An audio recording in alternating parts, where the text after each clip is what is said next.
This is the real deal, the real McCoy.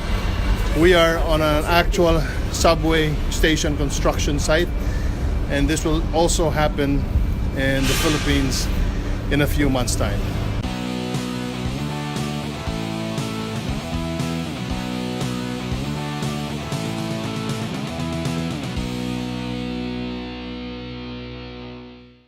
Pumasyal kami nung staff ko sa Tokyo Metro Learning Institute. Nakita mo? Yun yung sabi mo sa akin, nakita ko.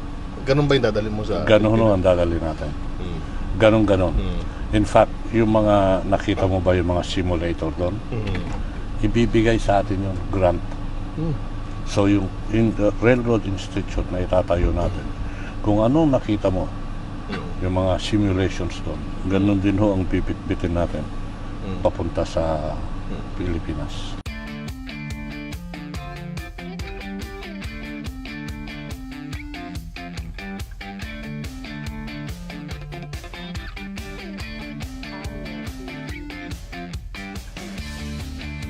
Mock-up tunnel, Yes. mock-up railway. Yes. Actually, I designed this tunnel. You designed this. Very, very good design. So it's not only textbook, but they can all also experience the mock-up. Yes. This is very important. Welcome to the subway. Let's go to Ginza line over there. And this is lost and found. Yeah. It could be a pet, it could be anything.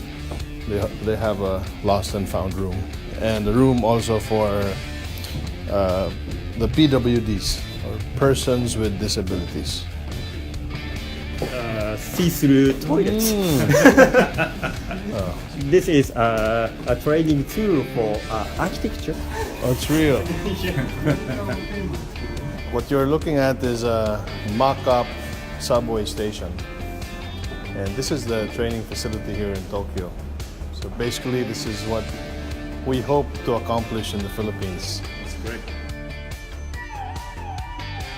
Nasa isang train simulator po tayo dito sa Learning Center sa Tokyo.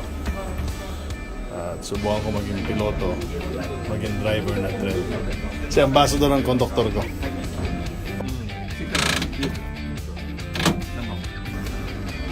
It's like it's real. Mr. Ambassador, we're going to Makati. Makati. Okay, go back to your residence, okay, in Makati.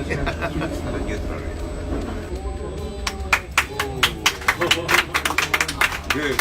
Welcome to the Quezon City train station. This is very possible in the Philippines. It will happen within the Duterte administration, sabi ni Secretary Tugade. And the Japanese government is helping us.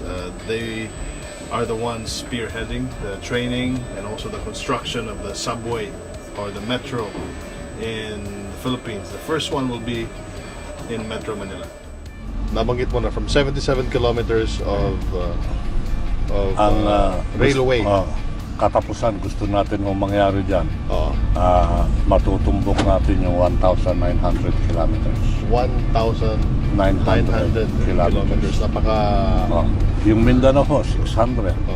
Yung sa Bicol ho, 600 yan. Maumpisahan yan.